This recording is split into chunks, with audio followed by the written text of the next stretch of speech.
Moses Pava, who is Dean of the Syms School of Business at Yeshiva University, where he's also Alvin Einbender Professor of Business Ethics. Professor Pava is one of the leading authorities on Jewish business ethics in the world, at least publishing in English. I don't know about the stuff not published in English. He's the author of numerous books, including Jewish Ethics, and I love this subtitle, In a Post-Madoff World. Also, Business Ethics, A Jewish Perspective. He's author of a very key and widely cited article called Corporate Social Responsibility and Financial Performance. So we're really delighted to have Moses here today for his comments.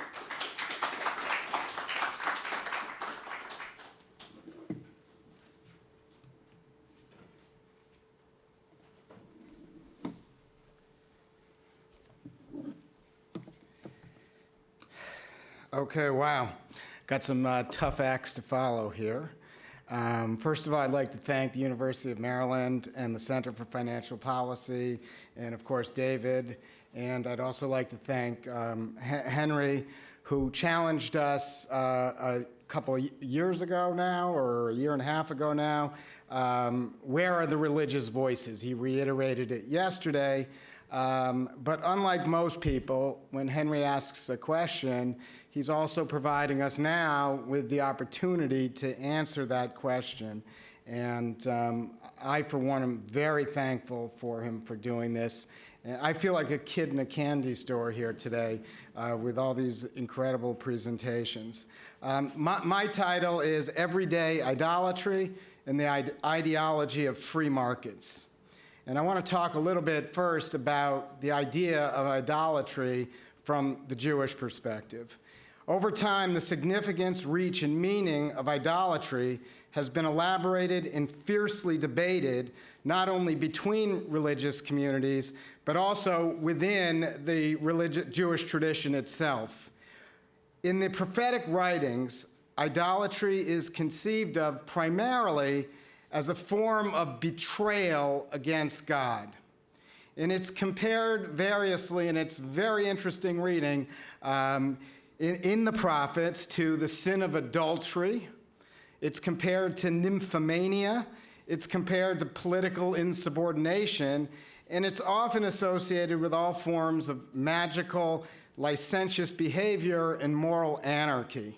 So good stuff. So what I'm here today to do is try to build up idolatry a little bit so then I can knock it down a little bit. The Bible explains idolatry by means of anthropomorphisms describing flawed personal relationships. And I'm not sure how else the Bible could have described it. In the Middle Ages, Maimonides seized upon the prohibition of idolatry and made it a cornerstone of his theological conception, interpreting idolatry as wrong belief about the nature of God. And in his view, all linguistic representations of God are improper metaphysical descriptions and thus forbidden. In other words, we basically can't say anything about God, which may not be such a bad idea. This view did not go unchallenged. In fact, Nachmanides, in stark contrast to the philosophical views of Maimonides, understood the prohibition of idolatry as rebellion and witchcraft, and he believed that idolatry is the worship of real forces, and that perhaps for that reason it was forbidden. There's a great book, if anyone is interested in pursuing this topic, Moshe Halbertal and Avishai Margalit, two Israeli scholars, philosophers, and they did a summary on this idea of idolatry in Judaism relatively recently. They write, the prohibition against idolatry is the thick wall that separates the non-pagans from the pagans. It's supposed to be the wall that constitutes the city of God, leaving the strange gods outside and marking the community of the faithful. We found that the location of that dividing wall is not fixed, and that opposing conceptions of idolatry define the outskirts of the city of God differently. So, in other words, the definition has changed dramatically with each generation. Although the geography of idolatry has been altered significantly throughout Jewish history, and it still to this day remains a highly contested concept, its importance as a central element, and I would suggest perhaps the central element of Judaism, has remained constant. Everybody agrees about that, we just don't know what it means. As the rabbis of the Talmudic age put it, quote, "Whoever acknowledges idolatry disavows the entire Torah, and whoever disavows idolatry acknowledges the whole Torah." So it's an important concept in Judaism to this day. So now some modern and contemporary Jewish philosophers and thinkers, among many others, describe aspects of today's culture as constituting new forms of idolatry and idolatrous practices. So I just want to quote one of these philosophers, Kenneth Seeskin, who wrote, "Although many people still think of God as a man on a throne, idolatry in the modern age is generally considered a moral error rather than an intellectual one. If God is the only thing in the universe worthy of worship or adoration, then anyone who becomes obsessed with a desire for wealth, beauty, fame, or power is said to idolize them," end quote. This represents an evolutionary expansion on the concept of idolatry. So it turns out that in today's day and age, it's not the strange worship of foreign deities or an error in our metaphysical conception of God that constitutes the significant problem of idolatry, but now idolatry is transformed into what I'm calling an everyday phenomena, everyday idolatry.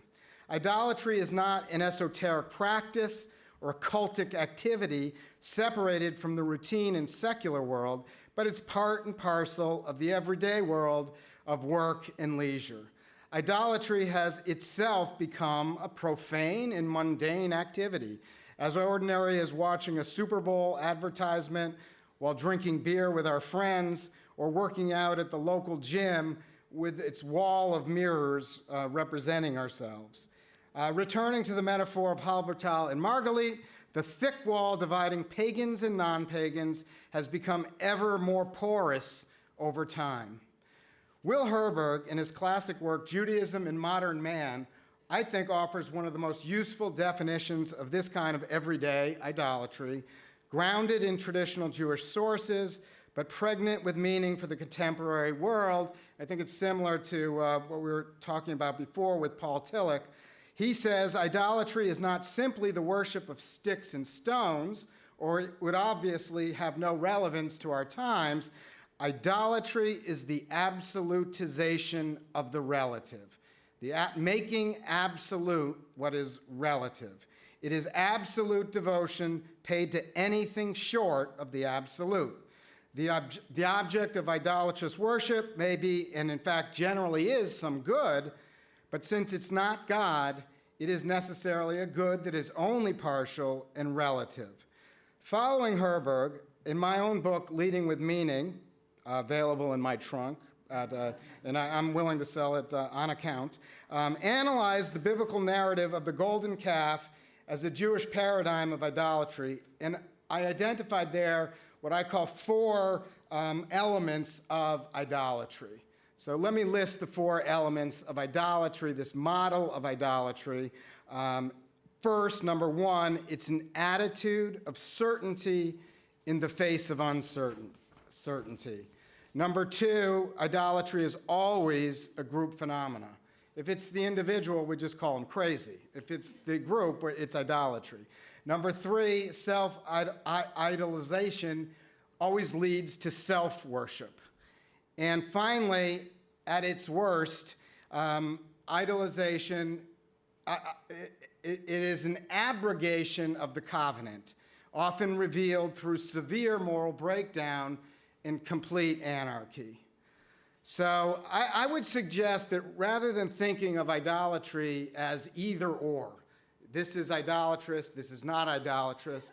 I think it's a continuum, and we should think of idolatry, as more or less idolatrous.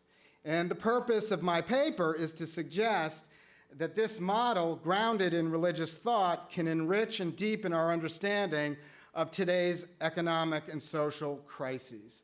So specifically, my paper suggests that especially extreme forms of free market ideology, which have permeated the culture of global finance and economics and have come to dominate, if not monopolize, business and political discourse, come perilously close to a kind of contemporary and everyday idolatry.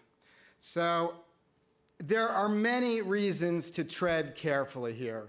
And I want to focus, I think the issues that I'm raising at this point relate not only to my own paper, but to a lot of the issues that have come up over the last 2 days. So why do we have to be careful if we're going to make such a statement that extreme forms of market ideology are a form of idolatry? So first, the use of religious language can create barriers among us rather than promoting helpful and positive dialogue. Merely invoking a religious term in the public square to besmirch your ideological adversaries can halt productive communications between believers and non-believers. So it may make the situation worse rather than better. Second, idolatry is a highly charged term, which even within a single tradition can evoke multiple meanings and associations. And of course, it's even more contentious across different religious traditions. So there's a risk then in invoking this term, again, in creating less understanding rather than more. You have your idea of idolatry, I have my idea, now we're talking past each other. Finally, one is certainly open to the criticism of hyperbole and exaggeration in describing any closely held modern ideology, even an extreme form of free market ideology, as anything like the biblical sin of idolatry. Even if we're invoking idolatry only as a kind of metaphor, it's certainly an extreme way to help us frame contemporary debates about the appropriate mix of government and business in contemporary societies. So maybe I should stop there, I don't know. Nevertheless, there are benefits in using traditional language, ancient laws and traditions, biblical and rabbinic narratives, even as we discuss contemporary and complex issues such as financial panic and uncertainty, business ethics, the erosion and loss of infrastructure, ecological disasters, and the diminishment of civil discourse. So here are the reasons, I think, on the plus side. First, while it's true that invoking the prohibition of idolatry dramatically ups the ante on how we perceive what's at stake in today's ideological clashes, and it's obviously an extreme rhetorical move, it's hardly evident, to me at least, that such a move is unnecessary or uncalled for, given the degree and magnitude of today's economic, political, and social crises. To the extent that one sees our current condition as unprecedented in scope, perhaps it would be irresponsible not to invoke grand language and outsized ideas. Big problems demand big solutions. Second, and this is very different than my first idea, using alternative frames reveals aspects of our contemporary world that we might not notice otherwise. Using a religious framework provides an alternative perspective from which to survey the contemporary condition. If we invoke religion and religious values, not in a coercive way, but as an alternative and competing perspective, one honed and adjusted through trial and error over millennia, it may very well be the case that different aspects of our contemporary condition will emerge as more or less important than we had originally imagined. So the important point here is that it is all to the good that we begin to self-consciously and judiciously expand the terms of moral discourse to include a broader and more diverse set of human experiences and histories.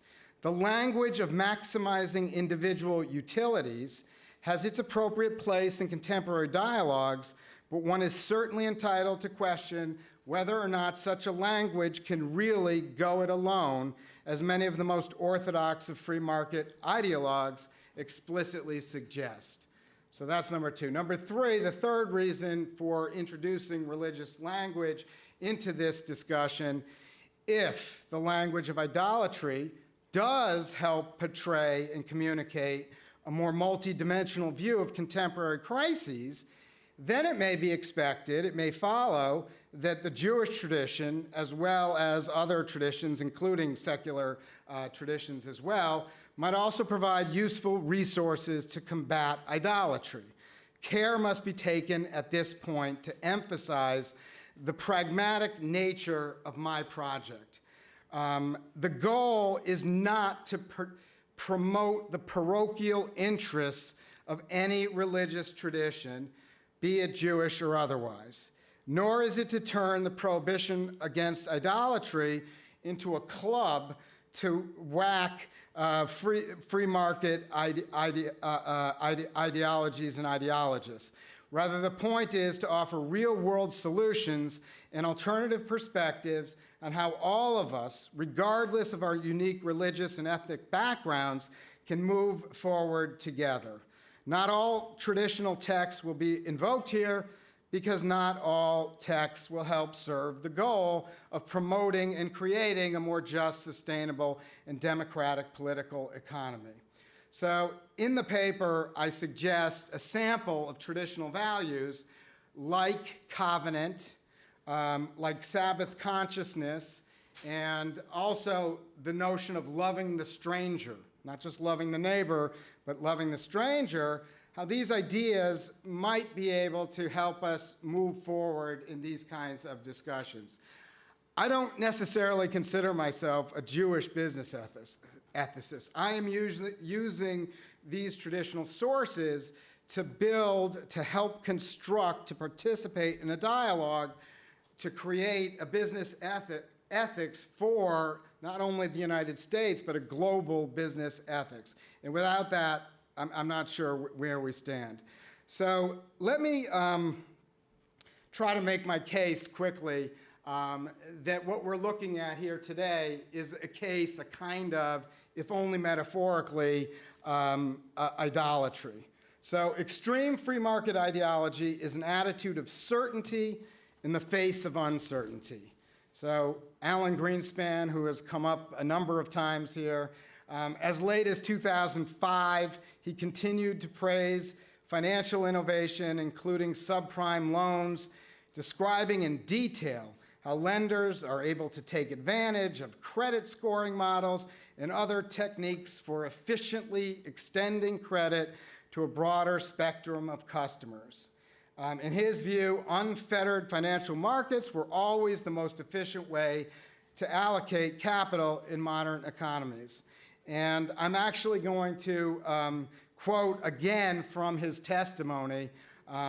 We heard this quote yesterday, but I'm going to give you a little bit more of the quote. This is between Waxman and Greenspan.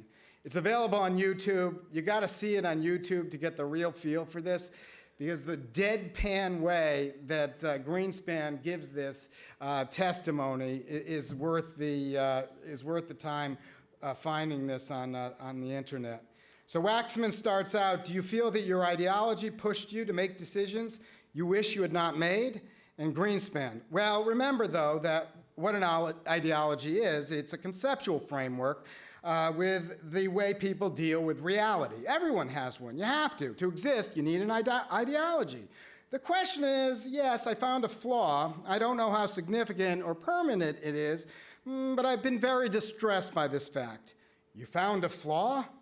I found a flaw in the model that I perceived in the critical functioning structure that defines how the world works, so to speak. Waxman, in other words, you found that your view of the world, your ideology was not right, it was not working? Precisely. That is precisely the reason that I was shocked. Because I had been going for 40 years or more with a very considerable evidence that it was working exceptionally well. So notice here that the shock that Greenspan alludes to is not the realization of the monumental and historically significant catastrophe caused by his flaw, but the profound shock Greenspan acknowledges is that I found the flaw. In other words, more shocking than the global meltdown to Greenspan was that his ideology, his conceptual framework, his normal and routine way of dealing with the world was less than perfect. So that's point number one. It's certainty in the face of uncertainty. I don't know of a clearer example than that. Number two, extreme free market ideology is a group phenomena. So had Greenspan been a lone voice, even as chairman of the Fed, it's not likely that he would have had the influence that he did. Greenspan's free market ideology became increasingly commonplace in Washington, Wall Street, and beyond. That it constituted the everyday culture at one of the world's leading investment banks was brought to light last year thanks to a revealing op-ed piece by Greg Smith in the New York Times. And in charting the steep decline in the ethical culture at Goldman, he publicly asked, how did we get here? And I think, again, we have a glimpse, the curtain, for a brief moment in time, the curtain was removed. And this is what he wrote. The firm changed the way it thought about leadership. Leadership used to be about ideas, setting an example, doing the right thing. Today, if you make money for the firm, and you're not currently an axe murderer, you will be promoted into a position of influence. Today, many of these leaders display a Goldman Sachs cultural quotient of exactly 0%. I attend derivative sales meetings where not one single minute is spent asking questions about how we can help clients. It's purely about how we can make the most possible money off of them. If you were an alien from Mars and sat in on one of these meetings, you would believe that a client's success or progress was not part of the thought process at all. And that's the end of the quote. The op-ed piece really shouldn't have surprised anybody who witnessed the outsized hubris publicly demonstrated by Goldman Sachs in the immediate aftermath of the subprime mortgage crisis and the federal bailout of the banking industry. In June 2009, according to a report in the London Observer, while the US economy was still reeling, the firm was poised to pay out the biggest bonuses in its 140-year history. While Goldman Sachs may be one of the most aggressive and financially successful promoters of unrestrained free market ideology, it's hardly the only culprit. And that's really my point, that this must be a group phenomena. For more than 40 years, we were just talking about him, no one had captured the essence of this philosophy better than the late Milton Friedman. Writing in the New York Times, Friedman put it brutally and bluntly: business as a whole cannot be said to have responsibilities. That was back in 1970. Now, Lloyd Blankfein, we also heard this quote a few minutes ago, CEO and chairman of Goldman Sachs, finally surpassed the Nobel Prize winning Friedman when, in an unguarded moment, he blurted out that his firm is doing God's work. So in response to Blankfein, the comedian Stephen Colbert quipped in a comment not altogether unrelated to my thesis that Blankfein never identified which God, and he suspected that it was perhaps Shiva, Lord of Destruction. So, I had to give Colbert credit for that. Now, the third aspect here is the extreme free market ideology is a form of self-worship. So, referring back to the biblical story, there's a verse in the biblical story that reads, this is the children of Israel. They've just created this golden calf. They donated the gold. They saw Aaron making it. And then they say, "This is your God, O Israel, which brought you up out of the land of Egypt." They were pointing to the golden calf when they said this, but I think that it was the golden calf that was mirroring back to them their own image. And so when they said this, they weren't really saying literally that it was this golden calf, but symbolically, the golden calf symbolized Israel, and it was they themselves who took themselves out of the land of Egypt.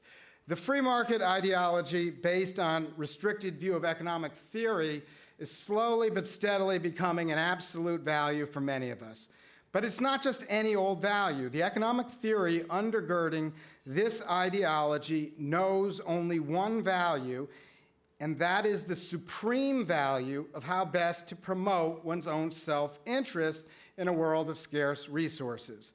So Gary Becker, Nobel Prize winner, said it best: "I've come to the position that the economic approach is a comprehensive one that is applicable to all human behavior." Finally, my last aspect of idolatry, extreme free market ideology is an abrogation of the covenant, often revealed through severe moral breakdown and anarchy. So extreme free market ideology recognizes no limits. Its mantra of maximization applies at all levels, to the individual, to the corporation, even to the nation as a whole. Can an individual possess too much wealth? Can a nation produce too high a level of GDP? Enough is never enough. Milton Friedman, writing in 1970, might be excused to have assumed without argument that the call to maximizing profits was understood by everyone to be constrained by the rules of the game. That was a quote from his paper. These so-called rules of the game constitute the implicit covenant, the shared set of agreements upon which society depends. What is much harder to excuse is the utter blindness to the spreading anarchy unleashed by this ideology. And one of my favorite quotes from Milton Friedman right now is December 5th, 2005. He was on the Charlie Rose show. And this is what he said. This is someone with 90 years of experience with a Nobel Prize in economics. "The stability of the economy is greater than it has ever been in our history. We really are in remarkably good shape. It's amazing that people go around and write stories about how bad the economy is. That's the trouble." If we're going to compare Friedman's ideology to a form of idolatry, it's not the traditional idolatry engaged in only on special occasions that we're talking about here. It's an everyday idolatry that affects almost all of our decisions. It does not render the implicit covenant null and void at a specific moment in time, as in the time of Moses and the Israelites, but it eats away at the moral capital accumulated over generations, one day at a time. So we're like the frog sitting in the gradually warming water, oblivious to the changing environment. Worse than the unprecedented business ethics failures over the last 2 decades, and worse than the financial instability associated with the subprime mortgage crisis, is the barrier that we are erecting between the super rich and everyone else.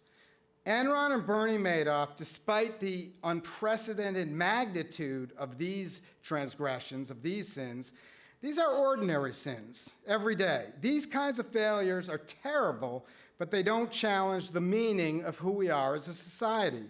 They violate specific terms of the social contract, but they don't nullify it. The increasing wealth and income inequalities in the United States, however, challenges the very idea of, quote, "we the people." Or as the Iron Lady Margaret Thatcher once put it famously, "And you know there is no such thing as society." Contemporary covenants, that is, the shared agreements among equal partners that ground our political, legal, and ethical culture, stand or fall upon the existence of open and free dialogue. And it is these dialogues that are increasingly put into jeopardy by the effects of extreme free market ideology. One can and must conduct conversations in the shadow of power inequalities, but we also know there's certainly a limit to this ability. Traditionally, idolatry represented the thick wall separating pagans and non-pagans. Today, however, it may be more accurate to say that there exists an everyday idolatry represented by the thick wall separating the haves and the have-nots, a wall built upon and justified by an ideology of extreme free market capitalism. And I promised at least one example. Okay, so if it is somewhat like idolatry, then what do the sources tell us, what does Judaism tell us about how to combat idolatry? So I want to talk a little bit, very briefly, and I'll close with this, about Sabbath consciousness, which is on my mind as the Sabbath approaches. I had to decide whether or not I could run to the train, make it back to New York City before the Sabbath began. In the end, I decided I couldn't make it. I didn't want to risk it. But it's that kind of thinking, I think, that sort of puts the work world into perspective. Traditionally, Jewish thought has always posited a connection between violating the prohibition of idolatry and violating the laws of Sabbath. Perhaps this is because the antidote, or one strong antidote to idolatry, is observing the Sabbath. Consider the prophecies of Isaiah. He was writing 2,700 years ago, very different social context, but his words are eerily familiar. He says, on your fast days, you see to your business and oppress your laborers. Or just a few verses later, on your Sabbath and holy days, people pursue their own affairs. For Isaiah and for us today, an antidote to the imperial nature of business is the development of what might be called Sabbath consciousness. So what I want to suggest this morning is that Sabbath consciousness is not just a ritual. Sabbath consciousness is an ethical achievement of the highest order. It's also a religious value, but it's an ethical value as well. And this sharp dichotomy between religion and ethics, I think, is a false one. It includes a deep acceptance, appreciation, and respect for God's world as it is. A Sabbath consciousness is a way of living patiently and in sync with the changing rhythms of nature and not overreaching. It is working creatively and laboring for 6 days and then stopping, bracketing off a moment in time when the goal is not to have but to be, and then beginning the process all over again. It is sowing the fields for 6 years and then allowing them to lie fallow, with rich and poor eating together. That's a quote from the Bible. A Sabbath consciousness is a harnessing of the dynamic tension between the capacity to exercise control over nature and the duty to act toward nature with a sense of fiduciary responsibility.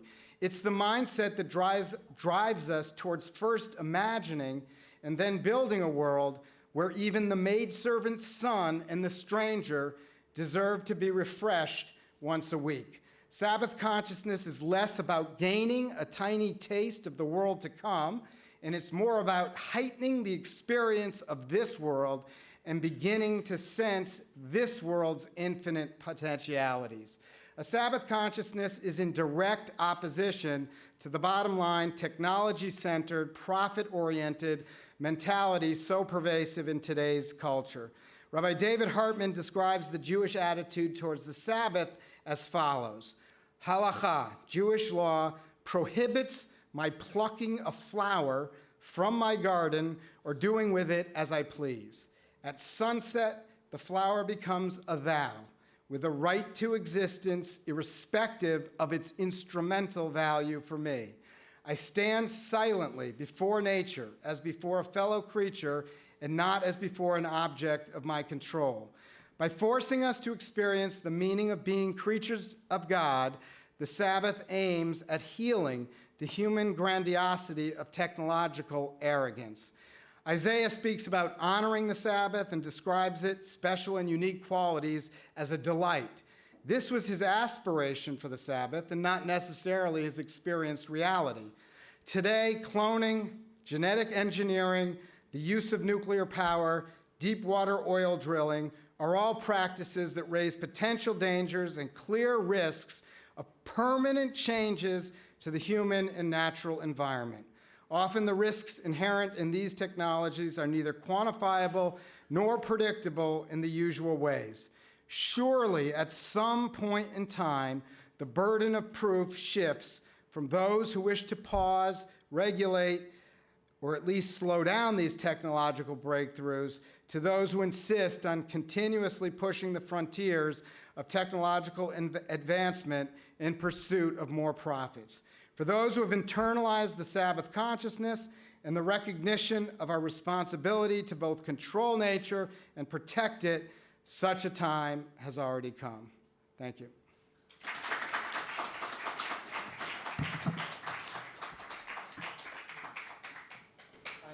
thought you were about to slip into a full-fledged Thatcher impersonator. I wanted you to go a little farther with that. So our official break time is 12:30, but since lunch is right here, we can go a few minutes beyond that because you don't have to walk very far. So, floor is open.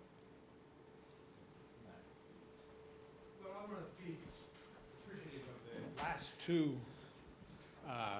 presenters, particularly. The richness of the whole weekend has been great.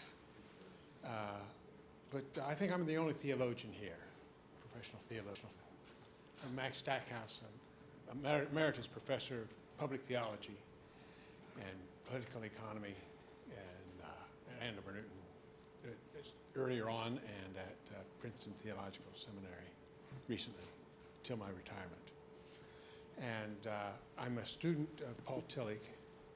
Studied with him. He was the greatest lecturer I ever heard. And appreciate the way in which you take him up and use his resources, and find this last presentation about idolatry refreshing. I think the questions that are raised press us to consideration of whether you can take theology into the ethics and into the practical programs that you set forth for reform and for achievement of viable society. But I had several mixed thoughts. I think that we might want to think about the prophets, the lesser prophets, who in Ezra and Nehemiah looked for not something to sustain a new economic world of a global dimensions which we face, which the capitalist world may bring up. I'm going to say something else.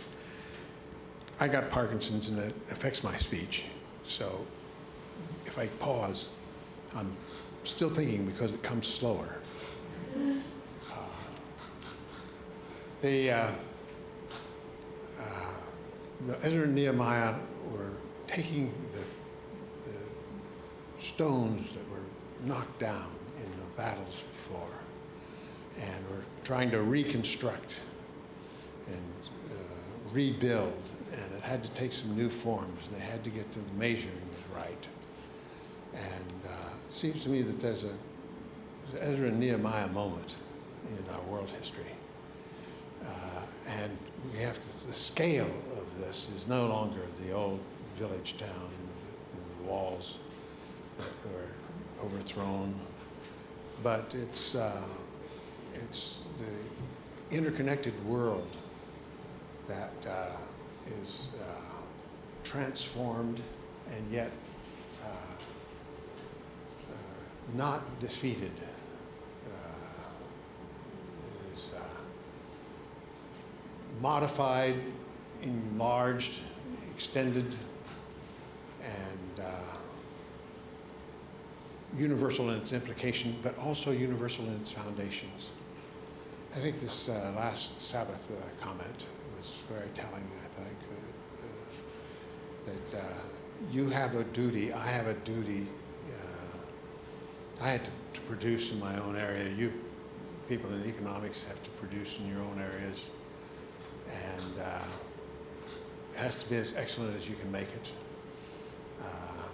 But there are times when you just have to stop and acknowledge that some of it's already done. It's already given. It's already there. And so I'm not going to pick the flower tonight. Well, I had to make this statement in appreciation for this rich thing, and I think it brings you to the edge of very profound theological issues about creation, about providence. Providence is a little different from progress. It sees providence already made some gains in gaining a sense of where we're going. And we don't have to bring a transformation to everything. Everything will be shaped by that which is given in grace. So there's my sermon. Thank you very much. I just wanted to continue a little bit and extend something that we've been discussing also throughout the conference, which is, you know, can we go to Wall Street? Can we have these conversations at Wall Street? What can we do to affect, you know, real business people out there? I am very thankful that there's a group of students here today. I have chosen my career to be a teacher, to be a dean. At Yeshiva University, we're trying to build a business school which incorporates these ideas not as a limitation, but from the bottom up, that this is what, this, at its best, it can be about. I believe in my heart of hearts that we should spend our time not so much trying to influence Lloyd Blankfeins with his Shiva God, but I think we have to talk to the students. These are the people that are going to be creating the banks in the future, and that's where my best hope lies with you guys. So I hope what I said made a little bit of sense to you guys.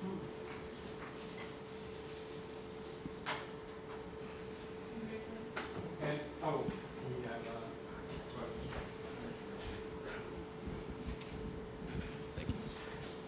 Thank you, Mr. Speaker. You talked about Sabbath consciousness as a universal ideal, something that can go to all people, but in traditional Jewish texts, the Sabbath is considered a covenant directly between God and the Israelites or the Jews. So when you talk about a Sabbath consciousness, are you talking about more of an ideal or an actual day of rest acted or that you follow whatever way you deem right? As soon as you got the microphone, I knew you were going to ask me a tough question. I prefer speaking when nobody knows what I'm talking about. I think that what we're talking about is both and, not either or. That from a parochial point of view, I have a particular understanding of how I celebrate the Sabbath, how I commemorate the Sabbath, how I observe the Sabbath, and you know, I'm part of a community doing that. However, I think that we can disengage some of the lessons, the ethical and moral lessons from, this is my hypothesis, that we can do that. And it still makes sense to enough people. Now, in this group, we're talking about the 3 Abrahamic religions, which I think is much easier to convince a group like this that it might be possible. But what would happen if you introduced, I happen to think, you know, there's a New York Times bestseller now on the Sabbath. I happen to think that the Sabbath its time is coming again and back. And I think it is not just a set of rituals. It needs to be that for some people. It doesn't necessarily need that for other people. But that's a hypothesis. You're right. You did get a weak spot in my argument. Well, before you start clapping, let me get Say all... words about covenant. Yes, please. I founded a group in the American Society of Christian Ethics of Covenant Theory as it has manifest in ethics. And we talked again and again. There's the covenant of the people of Israel as the founding block of the world's being brought to a worship of the true God. And the Jewish people carried that covenant in many manifestations and renewals.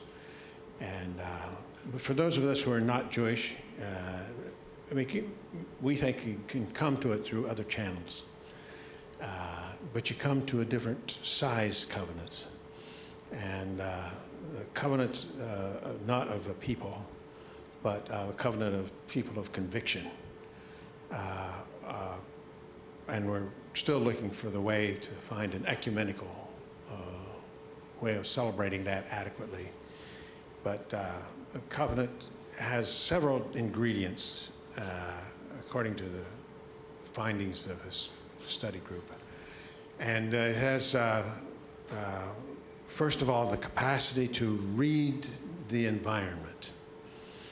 You have to develop a way of discerning what's going on at the spiritual and mental, spiritual and ethical levels of the civil society.